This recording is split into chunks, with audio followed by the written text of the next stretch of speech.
Alright, Is that organic tea? Here we go, 3, 2, 1, go!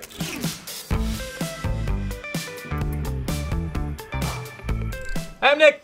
I'm Steph. And I'm Miles. And welcome to screenSAY, and this is Chris, the screenplay fish, aka today, Graphic Goes Here, which is a big old slap in the face to little Will every time he screws up an edit, and the graphic goes here. It hasn't been replaced with the graphic. That was a Dan.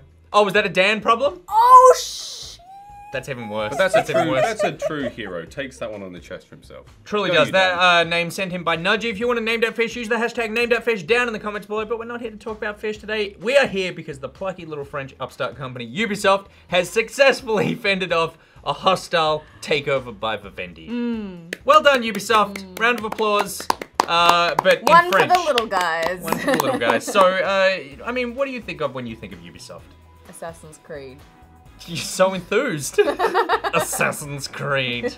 Miles? Lots and lots of them. All of the Tom Clancy's. Yeah, okay. See, that was a bit of the problem, I feel like, with Ubisoft, is that for a long time, in my opinion, Ubisoft was heading down the Activision road, where it felt like people didn't like Ubisoft because they were just putting out the same thing every year. They had the Ubisoft formula? They had a formula, and I think that all of their games tend to have, like when you look at even like the Watch Dogs franchise, there was a lot about Watch Dogs where even though it was a completely different world, it felt like Assassin's Creed in the way that you had to kind of go and complete jobs and do things like that. I feel like their open world games were very formulaic. Yeah, and so Ubisoft for a while was kind of like just one of the bad guys. And then one of the real bad guys, Vivendi, came in and they were like, we want a piece of this pie. And this came because Vivendi own, they own Universal Music Group and they also own Canal Pictures, the sort of French film company. So they wanted the third tier. The third arm in the entertainment. It was an attempted hostile takeover. It was. Diversifying the portfolio. And this has been going on for some time. For years and years. So it initially started with Gameloft. They wanted a piece of Gameloft because Gameloft is owned by the Guillemot brothers, who also run Ubisoft. They founded both companies. And so Vivendi came in and performed a hostile takeover on Gameloft successfully. Guillemot retired, not retired, stepped down. I don't think you retire from that, you get booted out. And then Gameloft got owned by Vivendi, but then Vivendi were like, we can taste Guillemot on our tongue, and we want a little of that Ubisoft action. What would you think Guillemot tastes like? It sounds Spanish, to be honest. I think it's French. I would say, I know, but it very sounds clearly French. I know, but it sounds. But I think of Guillermo del like Toro. a sort of Right, okay. I think of a tapas. Like a tapas. Yeah. like a smooth bechamel. What's a bechamel? It's like a white sort of sauce, kind of made from it's kind of like a creamy, buttery kind of creamy sauce. This is so not what I thought we would talk about. The Vivendi takeover. But I like that we went there. So basically, they then went for Ubisoft for 2.5 years. So they ended up buying quite a large percentage of Ubisoft, 27%, and they were going for that, like, over 50, now we own you situation. And for years and years, Ubisoft have been fending it off, and last year it looked, and the year before it looked really, really bad. But they've now successfully done it, and Vivendi have gone, we're out. We don't want to fight this fight anymore. And they ended up selling off that 27% in different chunks. So it's a big win for the French. And I think that they deserve one, Miles, because, you know.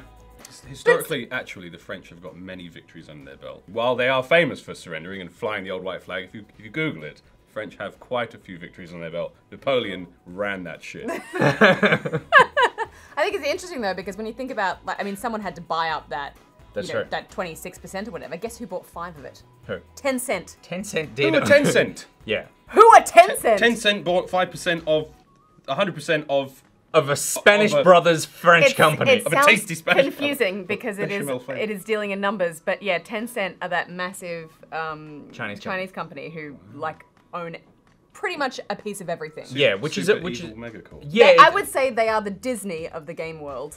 Yeah, they are just buying pretty much everything. So the stock, Ubisoft's buying 8% back. The Guillemot brothers personally are buying 2% back. The Ontario Teachers Pension Plan is acquiring 3.4%. 8% will be sold off to qualified investors. But yeah, 5% going to Tencent, who own, I mean, Tencent owned 40% of Epic Games. They own 80-odd% of Supercell, the massive mobile company, Clash of Clans, that sort of thing. They own all of Riot. This is like Chinese company. Is this a out of the frying pan into the fire for Ubisoft? I mean, potentially. Currently, they only own 5%, so I think they're still in a pretty good position. But the worry is if they fall into trouble later on. I mean, it sounds like Tencent are ready and waiting to be like, give us another 50. Is this a crazy plot twist where Vivendi were actually the good guys? Vivaldi. No, Wait, what are they called again? Vivendi. Vivendi! Sorry, Vivendi sounds like some kind of disease, but Vivaldi, yeah. Anyway, Well, so- according to Ubisoft, they were. Yeah, but like, it does seem that way. If we're gonna rank good guys to bad guys in multi-million-dollar companies, I think we probably go Ubisoft are the good guys, Vivendi are there, and Tencent are like the empire. As the lesser of two evils, I say that Vivendi were the sort of more noble choice. Right, as okay. Not a big evil Disney-like company, because let's face it, Disney are the worst. Yeah, no, that got it is all. true, and It's they so pale in hard to comparison think of them that way Tencent. because you think of Disney and you think of cute cartoon characters. I think of Mickey Mouse, but then I also think of like Mickey Mouse kicking the Jonas Brothers to death in South Park, and I'm like, it's probably what's more like real life. Yeah, right. Okay. Anecdotally speaking, the way that a lot of Chinese companies operate is they like to finger a pie. So it's basically just like would we a finger choose in those words? a finger in a pie. Yeah, What are we but you said finger a pie. Oh, Not this.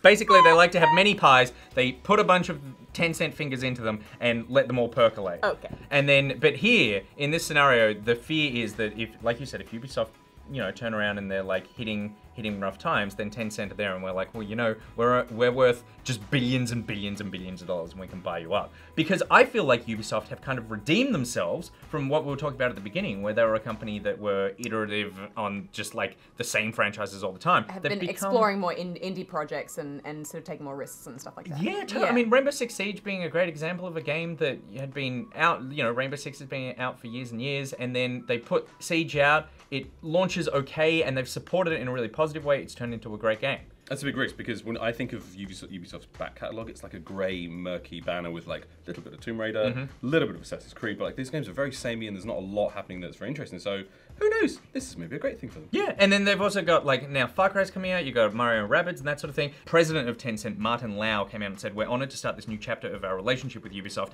and to be able to bring many of Ubisoft's creative and renowned titles to our Chinese customers." So they're basically going to take on the role, because you know how China is so separate in video games. It's very true. Like yeah. companies that don't distribute there, they sell, like Tencent takes over the distribution and they do that sort of thing. So that's what they're going to be doing with Ubisoft, which, again, potentially for the company would be great to crack them open to the Chinese market. So yeah, we'll have to wait and see. I got my fingers crossed for Ubisoft because I feel like they've turned themselves around the last couple of years, and I'd hate to see Chinese pies just end up being the death of them. But we put this out to you guys for your screenSAY. Here's what you think. BMAC TLDR says this is probably not the last time we'll hear about that. Sharing your pie skepticisms. Yeah, I have much pie skepticism. Kavalerov, I want to say, sounds, well, I'd say Russian, but Mars would probably say Spanish. This quote from the first Cloverfield said it best. "What is it? It's a terrible thing, Ubisoft. What the hell is that? Something else, also terrible, Vivendi." Wow. Yeah. I like that. Yeah, so clearly not a fan of Ubisoft. And finally, Chimichanga says, "If you thought Ubi was bad, now if Vivendi took over, it would get so much worse. A hostile takeover is never good." And that's true, because the French have already been battered down in Gameloft, in life, as you so accurately pointed out. What? You're like the only English person who supports the French. Trying to change. I feel like as well, at least Ubisoft have always had a very particular style and kind of mantra for their games, and I would hate to see that lost. However anyone feels about it, I would hate to see that squashed by some other company that just wants to, homogenize it. I think that's so true, and particularly in the last couple of years, you look at like the Rayman games that they've been putting out again, and just they're throwing cash at Michelle on sale to make Beyond Good and Evil 2, and that's a game that's been in development for forever. It seems wild and insane and super French/Spanish, and it's just like that is a company where you go, yeah, we're supporting you with a heap of money to make something that potentially will be great, but probably will also ultimately flop. But we have our hopes and dreams. Let us know what you think about the Vivendi Ubisoft future. Have Ubisoft redeemed themselves as a company, or are they now fending off Disney from whatever the China. metaphor you had about Mickey kicking the Jonas Brothers? What do you think about the Jonas Brothers? Let us know in the comments. If you like this video, hit the like button, and please also subscribe to our channel. There's notifications as well. You could turn those on, then you'll get little notifications every time we put a video on the channel, which you like. So you should do that. Did you get turned on by kicking Jonas Brothers? Well, watch this video there and that one down there. That, we kicked the first one, and then the second one's down there. Yaha! Oh, it was Mickey. It was Mickey, yeah.